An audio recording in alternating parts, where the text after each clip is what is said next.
Good morning, good afternoon, good evening, whatever time of the day it is that you are joining us. Thank you so much for doing so. This is WJ Live, powered by the Western Journal. My name is Bryant. I am the manager of publishing operations here. To my left, I have ace reporter. What's your name again? Michael Austin. Yeah. I used to be his boss. I know it's tricky, Michael Austin. It's a very, very unique name. So that Mike will be to my left, and to my right, I have Joey, one of our esteemed assignment editors here at the Western Journal. So just to give you guys a quick heads up, today's episode will largely follow the same format as usual, but we do want to just give you a heads up. We are all sort of bringing the same topic to the table today because we think it's so important. The state of policing in 2021. What's it look like post Derek Chauvin? Especially given what just happened in Columbus. There's a lot of wild rhetoric flying around. We just want to help you guys sift through some of that. So let's go ahead and kick this off. Mike, I'm going to start with you. Yeah, so the Chauvin trial reached its verdict yesterday. It didn't take too long for the jurors to come to a conclusion there. Yeah, surprisingly that was quick. wild. Yeah, Chauvin was charged on all counts: second-degree murder, third-degree murder, and second-degree manslaughter. You know, for a lot of people, including a lot of people here in the office, that came as a huge surprise. Absolutely. It seems like definitionally, second-degree manslaughter is what he was probably guilty of. But, you know, nonetheless, the jury found he was guilty on all counts. And it seemed for some that this was, a big victory for, social justice and racial equality and all of that. But it wasn't even an hour. It was just a few minutes after the verdict came in. You started to have all of these politicians and all of these activists say, hey, guys, calm down. We have not gotten equality. This is not enough. In fact, this is not even justice. It's almost like they were upset that they didn't have a reason to go riot and loot and burn things down. Exactly. And, this is especially coming from some of the more far-left politicians, like Bernie Sanders, for example. And we have some tweets from Bernie that we're going to pull up. Uncle Bernie. Here's the first one. Bernie says, the jury's verdict delivers accountability for Derek Chauvin, but not justice for George Floyd. Real justice for him and too many others can only happen when we build a nation that fundamentally respects the human dignity of every person. And then he goes on from there in this second tweet we're going to pull up for you. The trauma and tragedy of George Floyd's murder must never leave us. It was a manifestation of a system that callously devalues the lives of black people. Our struggle now is about justice. Not justice on paper, but real justice in which all Americans live their lives free of oppression. We must boldly root out the cancer of systemic racism and police violence against people of color. So enough is never going to be enough for them. They probably overcharged Chauvin and got the verdict. They got him convicted of those charges. That wasn't enough. Bernie says all of this. AOC was talking about it as well, and she said, I don't want this moment to be framed as the system working. That's what she said. Boy. But, go ahead. Go ahead, Jimmy. I was going to say, I almost agree with her on that part because that's there's no way you can possibly say that this was a fair trial for Chauvin. And I don't think Chauvin's some great guy or what his actions did were good. No.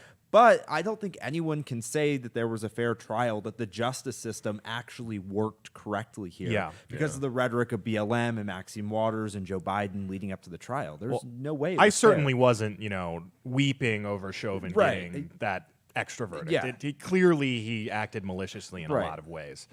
But it's probably not justice for exactly the reasons you said. They probably didn't get the right verdict. And, no matter... They're not going to be happy until all police are convicted of something. Until that point, because they have, they've charged all police with racism. I'd actually disagree with you. I don't think even that would be enough. So, we actually talked about this a bit beforehand, Mike, just on Slack. But the idea that, actually, I don't know if it was you, but either way, the left's entire grift, the far left's grift, is being aggrieved. That's the essence of their grift. If you want to distill everything they believe down to one sentence, they are aggrieved. That's their grift. And that is really a a genius bit of propaganda. That's one of those, if you're just constantly aggrieved, Right. you can't take satisfaction from even getting what you want, because now you want more. And that's why we've had discussions in the newsroom about how giving the left an inch is just the dumbest idea ever, because it'll never ever satiate their appetite for justice. Right. Yeah.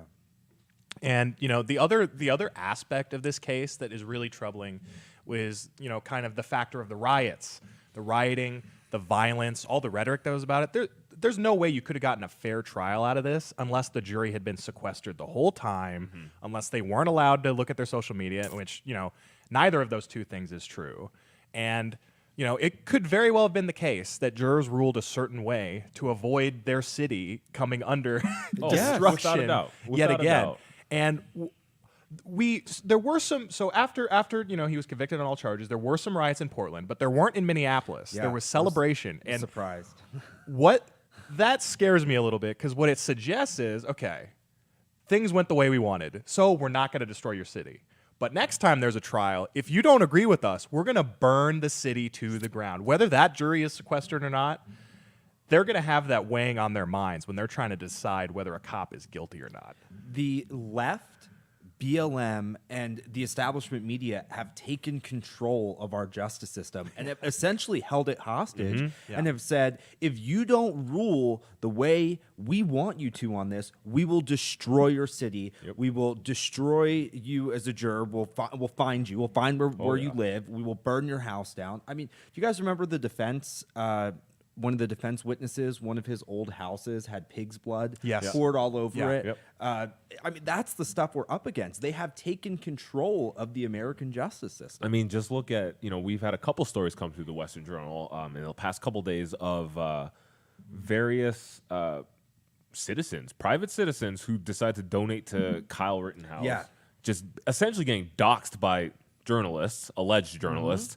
So, yeah, I mean, when Joey says that the elitist media, establishment media, is literally affecting our justice system right there. Holding it hostage. Yeah, right? literally right there. Yeah, and that's for all cases of police going forward. There's going to be that threat of we will destroy everything unless you convict him on the highest charge, to just put him away for as long as possible. And we're seeing, in the public, in the court of public opinion, that sort of, those savage demands have certainly been the case with the shooting of KhiaBryant. Now, I should note before we get into this segment, I think all of us believe her name is pronounced Micaiah. If we're pronouncing it wrong, we that apologize. we are not meaning to any offense to her or her family. That's just what we believe it's pronounced. So,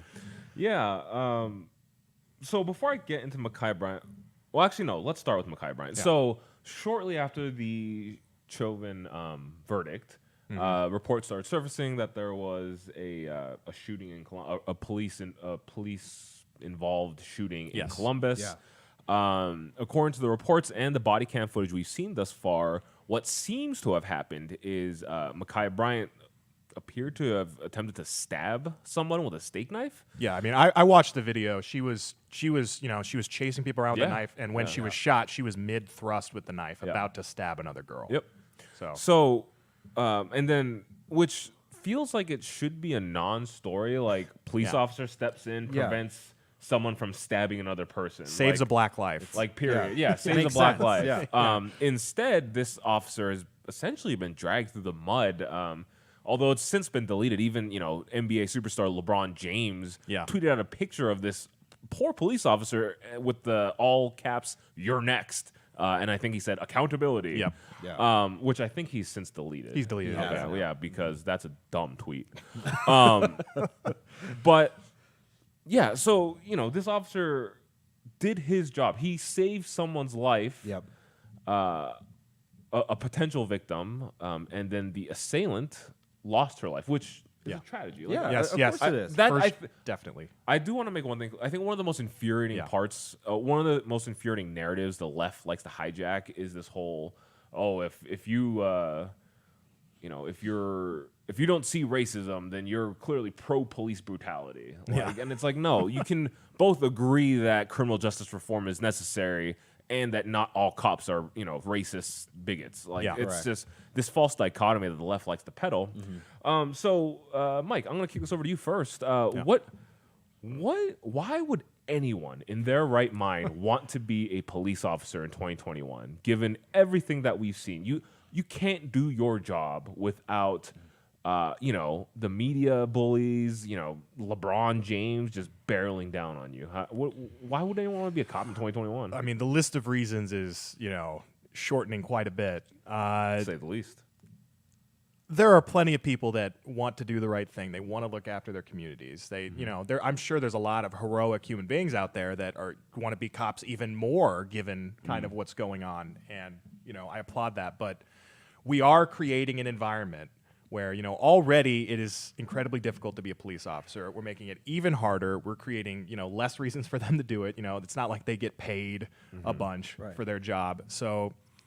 What this sort of thing ends up creating is only the the most desperate people end up becoming police officers, and sometimes the most virtuous. That's certainly the case. But what also happens is sometimes the most desperate, the people that can't get any other job, and they probably shouldn't be the ones we're depending on, and yet. Given this system, if you're a good person, if you're a smart person, it's probably not a good idea to be a police officer because you're going to be treated incredibly poorly. You're going to be painted as a pariah on society, as a racist. No matter what skin color you are, you're an anti-black racist. They've done this to white cops, black cops, everything. Asian cops. Asian cops. Sorry, I don't want to leave Asian cops out. Stop AAPI hate.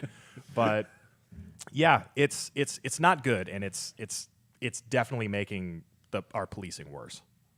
Yeah, Joey, what do you think? Like, what's the upside of being a police officer these days? I don't see it. I'd like to because I think they're very vital and important citizens within, modern society, like the structure of modern society. But like, why would you want to be a cop today? I don't think you would want to. I mean, if you think about it, even from the highest levels of government, up to Joe Biden, you have an entire country, or tens of millions of people in the country, including the world's most powerful man, basically being against you, accusing the system that you are supposed to uphold, the laws you are supposed to uphold, of being racist, and accusing you of being racist on top of it. So why would you want to go to work every day knowing that everyone around you, the highest powers in the country, in your community, they think you are a racist, and any action that you do that they don't agree with is racism, and you could potentially go to jail for it? There's no incentive. And the other thing, too, the defund police movement, defund, disarm police. So if I'm a cop, I don't want to walk onto the job, show up at a scene, and I don't have a gun. My pay takes a cut because they defunded the police. I mean, what incentive is there for me to respond to crimes or car accidents and all the other things that police officers do? I mean, imagine the officer in the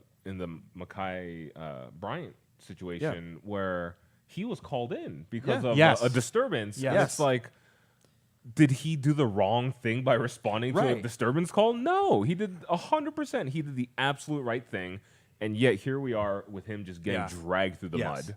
And Joey and I were talking about this, before the show started. If you watch that footage and watch it carefully, he handled that. He could not have handled that situation more perfectly. She was running around with a knife, lunging at people for quite some time, and he did not shoot her, even though he probably was fully within his right. And he did not pull the trigger until she was literally grabbing a woman and starting to shank her. Shank her with it. Her arm was in the motion of stabbing, and that's when he. And so, what worries me about all this anti-police rhetoric is that you're going to get situations like that where the police officer hesitates because he doesn't want to be a racist killer that gets stabbed, a second-degree murder charge. Right. Yeah. There's no incentive at that point. There's no drive to do your job because you're scared. And the last thing that we need, police officers are supposed to be brave. Yes. And the majority are. And they're supposed to do the right thing. But when you disincentivize them of doing that right thing, you create real problems on the job. I mean, what if there's a mass shooting going on and the shooter is not white or something. Yeah. And the cop hesitates because they're like, I don't know if I should do this because I don't want to be called a racist. Yeah. Like, that's a problematic situation to be in. You actively create danger when police have to stop policing based on the race of the person. If I pull this trigger, the most famous basketball player in the world could tweet out my picture, and I could forever be one of the worst ruined. people in society. Yeah. Your life is ruined. It's ruined. Like, that cop, who I think is a hero for what he did. Incredible job. Yeah. His life will never be the same. It'll be destroyed because of the attack of the left on him. Yeah. It's sick. Yeah. Another thing about all of this, in the past couple days, just kind of America's reckoning with, criminal justice reform these past couple days. Another thing that's really been sticking out to me that I've struggled to articulate because I don't want, I do think there are badly intentioned victim shamers, like people who go out of their way to shame the victims, and they have ill intent. Yeah. To be perfectly, I want to make clear, I don't want to make it seem like I'm victim shaming at all. I'm a new dad. Like, losing your kid just sounds like literally my worst fear.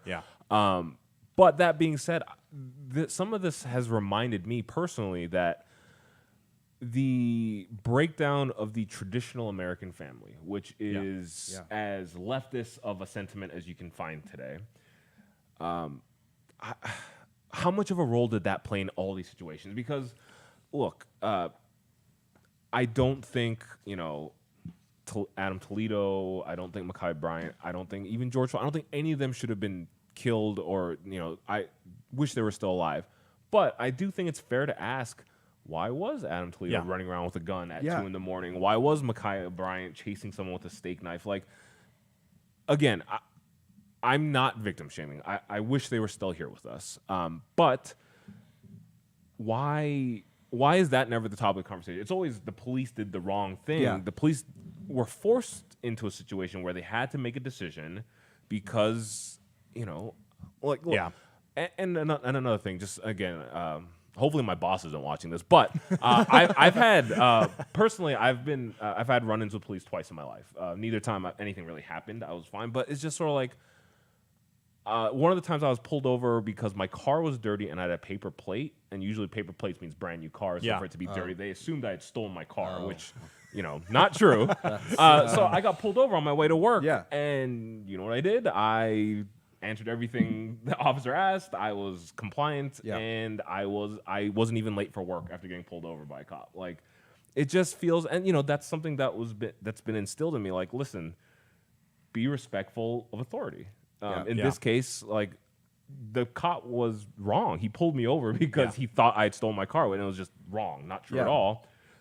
And I could have been a huge jerk about it, like, do you know where I have to be? I'm going to be late for work, and just like, but what's the point? Like, treat officers with respect, and your chance of something awful happening, I think, diminishes greatly. Absolutely.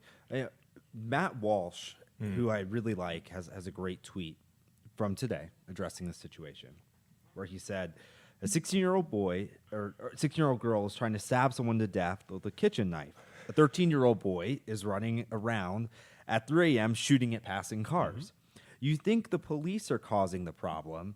How about parenting your kids? Have you thought about that solution? That's it.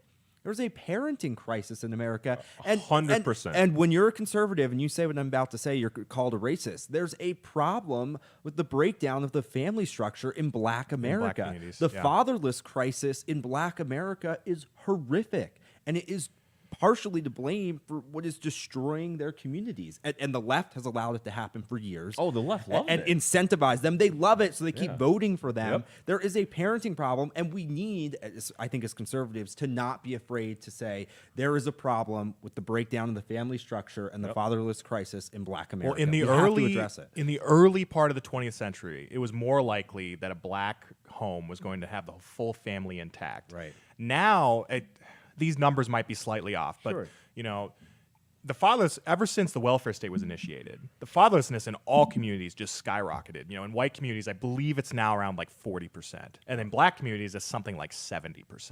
So the breakdown of the family there, because of all these left-wing policies saying, well, if you're a single mother, I'll give you this much extra cash. That they're incentivizing these social issues that trickle down into more violence, less guidance, all this stuff. And, kind of to speak to your point, Brian, I put out a column this past weekend that was titled, "What Could Have Stopped the Police Shooting of Dante Wright?" And, I think in that case, we can all agree that the police officer made a massive mistake by grabbing her gun instead of her taser when she meant to grab the taser. Yeah.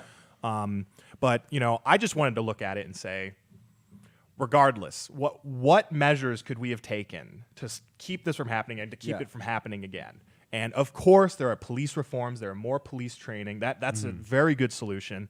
It's a hard solution when you have police departments being defunded all over the country by billions of dollars sometimes. And it's also hard when you have police unions, but public sector unions. Public sector unions are a different rant for a different show. But, what I also pointed out was, Dante Wright was resisting arrest at the time. That escalated tensions and inevitably led to a mistake being made that led to his death. Yeah. George Floyd was resisting arrest. Jacob Blake was resisting arrest. Time after time, these people are resisting arrest, which either leads to a justified shooting or an unjustified shooting. Yeah. Tensions get ramped up, guns get involved. And when you look at the black community in general, there are higher levels of violent crime. Yeah. What happens with that is that you get, the higher the crime is, the more calls you have to police, the more police get involved in those communities, and the chances of every citizen having a negative encounter with police goes up because, even people that are completely innocent, that have never resisted arrest, they're having more encounters with police now. Yeah, just the pure numbers of it. Yes. So that and that's, there was a New York Times article about 6 years ago that basically said, actually, police bias, if you change police bias, it probably wouldn't have an effect, because the reason there's so many more shootings is because there's so many more police encounters. So what can we do to reduce police encounters? Well, we can work on the violent crime problem in black communities.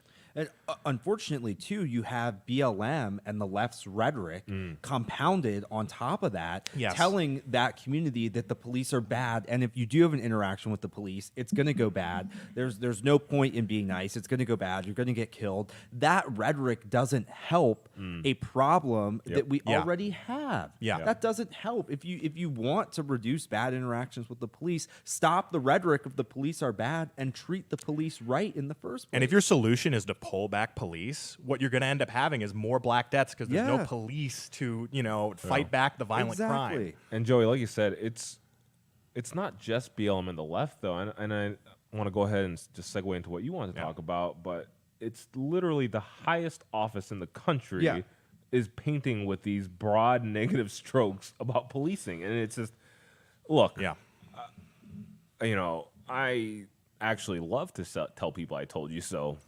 But we told you guys so about Joe Biden. None of this should be a surprise. But let's hear what old Uncle Joe had to say this time. So there's two things I want to hit on quick. One is I want to show a picture really quick of the media's initial response to the Micaiah shooting, which took place in Columbus, Ohio. Yes, and so I'm just going to read some of the things that were said. A teenage girl was fatally shot by the police in Columbus, Ohio, shortly before a jury reached a guilty verdict in the murder trial of Derek Chauvin.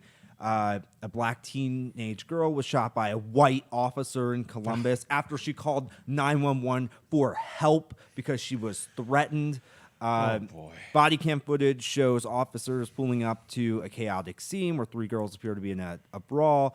There is nothing in those headlines that mentioned that she was wielding a steak knife and tried to stab two girls, and that the officer stopped that. They do not care about. And the thing is, like, especially with the Daily Beast, that's after we had the body cam footage too. So that's not even the initial reporting. That's after the body cam footage was used. That is pure just stoking the flames of the issue. They have no interest in reporting what accurately happened there because it forwards the narrative that they so desperately need. And I think part of it is, I bet you they would have liked that Chauvin only got manslaughter because it would have given them an excuse to keep their narrative going even stronger.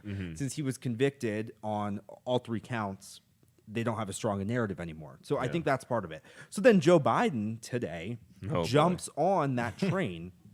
And the official White House statement is that the police are terrible. Police violence disproportionately impacts Black and Latino people, women and girls. They experience extreme police violence, and how they're thinking of the community and the family that are grieving the loss of Micaiah. Like, they're basically defending the girl who was wielding the knife and that could have potentially taken another Black life in that situation. The White House has no interest in the truth. They are stoking the racial flames in America right now. If you go back to the Obama years, we were so racially divided. Oh, yeah. It got better under Trump. And now Joe Biden is doing the exact same thing and dividing America racially. Remember when Joe Biden said that his presidency would not be Obama 2.0? Yes, and this is so much worse. He's saying, we thought this would be a step forward after the Chauvin trial, and it's not. We know that there are vulnerabilities in children in foster care and people like her that have to face death. I mean, they're making it seem like she died. They're making it seem like she was murdered, and she clearly wasn't. She was trying to murder someone or kill else. someone else, and was told multiple to stop, other people. had multiple opportunities Yes. to stop and Yes. de-escalate the situation. Yes. And so Michael pointed me to this great situation earlier, and we don't have a picture of it, but if you just imagine in your mind, if you've seen the body cam footage, there's the police officer who is aiming his gun, and there is a Black woman in pink pinned up against the car, and you have Micaiah with the knife mid-thrust, and just imagine that still in that situation. And this shows the Black Lives Matter trolley problem. There's 2 Black lives. And if the girl in the pink had been stabbed and killed, no one would care.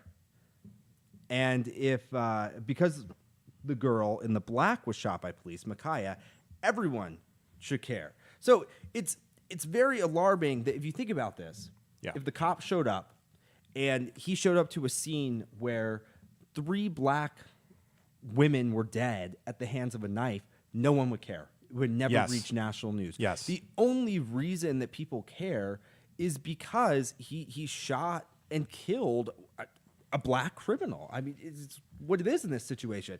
And so it's really problematic for Black Lives Matter. They don't care about Black lives. Because if you think about it, 2 Black lives could have died in that situation had he not acted the way he did. If she would have stabbed that girl and then he shot her, you have 2 dead Black people. But BLM thinks, nope, just let the murder happen. Yeah. That's fine. No, if he had stood by and watched her knife like 3 people, that would not make headlines. Like if they tased her and like she kept stabbing and they tased her again, they stopped her and they arrested her, no one would care about all those people that were killed because he failed to act. Yeah. But I mean, people like us would care if we saw the story, but I mean, this goes back to, Joey, what you were talking about. It is this cabal of media and elitists and influencers, whoever, who basically control this narrative. Yeah. You look at a situation like KhiaBryant's, and yes, it's a tragedy on all levels. But when you have like prominent public figures like LeBron James jumping in and I'll even give LeBron the benefit of the doubt here and say like he doesn't have all the facts and he's just going off the media narrative. I mean, if he does have all the facts and still put that out there, then shame on him. But you look at the way the media handles this, and even going back to the headlines you had, Joey, the Daily Beast one. I think it said the girls were in the, quote, midst of a brawl. Yeah. Which, when you think of a brawl, you think of like, two boys like, rolling around, like throwing, bad Wrestling. punches. Not knives. Yeah, well, that's the thing, right? Is like, according to their rhetoric, the next time we have a terrorist stabbing in France, that's just a brawl. It's a brawl. Yeah, it's a brawl. It doesn't matter. Not a big deal. They shouldn't have stopped it. Yeah, like it's just it blows my mind to see this. And especially at the highest levels with President Joe Biden, it just feels so irresponsible of the president, the vice president. Yeah. You know, Kamala Harris is just as bad, if not worse, than Biden when it comes to like this kind of rhetoric. But yeah, it. Mike, I'll ask you this because I did want to ask this earlier. Do you think what will policing look like in 2 years, 4 years, 10 years? Like, what do you think policing ends up looking like in America based on what we've seen this week?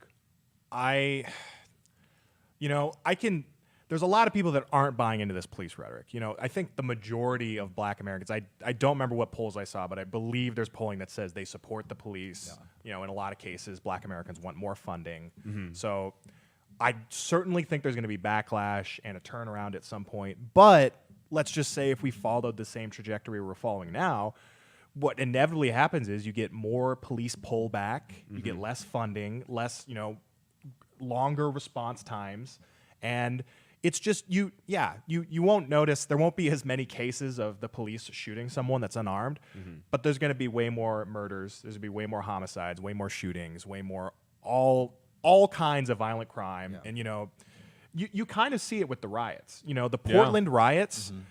The reason that the police they usually don't arrest any of the rioters is because they don't have the resources to do so. So you'll see a higher prevalence of riots. You'll see places become Portland. Basically, that's what I see happening. Yeah. But again, like I said before, I see a backlash coming to all this. There's a lot of people across the political spectrum in all demographics that support police, and they think this stuff is ridiculous. Unfortunately, the left right now is commanded by a very small group of radical leftists. So. Vocal radical leftists. Joey, we'll end it with you. What do you think policing looks like in the future in this country? Can it be fixed? Can we harken back to a day where police officers didn't have to worry about having their lives ruined over a mistake? Or will we ever reach that point? I think we will reach that point, but it won't be in 2 or 4 years. Okay. Unfortunately, I think what's going to happen is we will see, and we're already seeing it, we're seeing officers flee from a lot of the major cities, New York City, Los Angeles. They are getting out of those places. Minneapolis, because of the anti-police rhetoric and the defunding of the police. They don't want to work in places that treat them that way. But that's going to backfire over the course of 2 to 4 years. Those places are going to get more dangerous. There's going to be more murders. And the fact is, Michael, I've seen those same polls. The majority of the Black community does support police. And I was even looking at what some of the jurors said in their questions, or the questions they were asked in the Chauvin trial when they were doing jury selection. And even a lot of them, the African Americans on the jury, they admitted they support police in their community in Minneapolis, and they just voted they decided to convict Chauvin for this. So I think you will eventually see that people get fed up with it. Their communities being dangerous. Eventually, that crime is going to spread to the suburbs of these cities, and people aren't going to put up with that. People are going to take their votes. They're going to say, wow, we made a major mistake over the last 5 years. Look at all this crime around us. And they're going to have to fix it. I think that's just the natural way it's going to have to go. Yeah. There's one thing I want to say before we get close to ending. Oh, I'm so excited. I saw this quote earlier. I can't remember who it came from. But it is, Black Lives Matter is a cult that worships criminals. And I think that is incredibly accurate. Because if you think about it, and I am not excusing what Derek Chauvin did to George Floyd, but George Floyd has been worshipped on the left. The guy was a drug addict. He was a criminal. He was committing a crime at the time of his arrest and eventual death. He had, previously had some issues with women, right?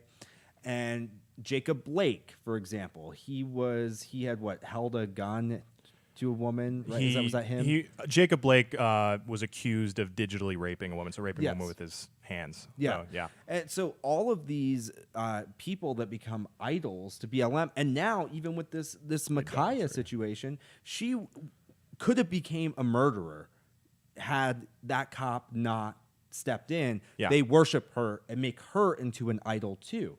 So Black Lives Matter worships criminals. They don't care about black lives. They care about criminals that they can then manipulate and use to push a narrative. And they care. Their goal is to just deconstruct everything and destroy everything, and so that helps build do that. it up in and there. then, but to speak to your point, Brian, it reminded me of this.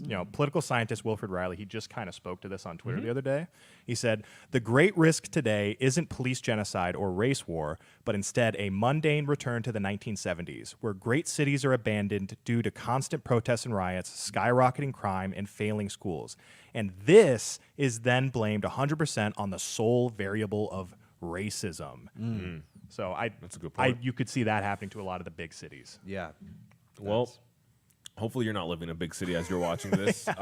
On that wonderful note, we are just about out of time. But before I get into my closing spiel, I want to give a quick shout out. Today is my last episode with the assistant producer extraordinaire, Allison Meadows. She will be moving on to bigger and better things. We will miss you dearly, and we appreciate everything you've done for us, Allison. So thank you for all of that. With that mushy bit out of the way, thank you so much for watching today, guys. You can catch us every Monday, Wednesday, Friday at 5 p.m. Eastern, 2 p.m. Pacific. If you ever want to know the best way to keep track of all of our episodes, do us a huge favor. Go to westernjournal.com/newsletters, where you can pick from several options, including WJ Live, so you can get an email sent directly to you every time a new episode is up, and you will not miss any of this. Another way you can do us a huge favor, please go to youtube.com/WJ Live. There you can subscribe to us, and make sure after you subscribe, hit the bell. That way you'll be notified every time a new episode is live. If you are already watching us on YouTube, you can do us another solid. However you like to listen to your podcast, whether it's iHeartRadio, Spotify, iTunes, what have you. Check us out there. Subscribe. Leave us a 5-star review. We'd greatly appreciate that. And last, but definitely not least, if you'd like to help us out in a more direct manner, you can check us. You can go to westernjournal.com/join. Yes. And over there, you can subscribe to us. There's several different tiers, and depending on what you decide to do, you just get a better experience, some content, and we will greatly appreciate that as the mainstream media tries to make sure our voices can never be heard. So any help to us directly would be great. Thank you guys so much for joining us today, and we will catch you all on Friday.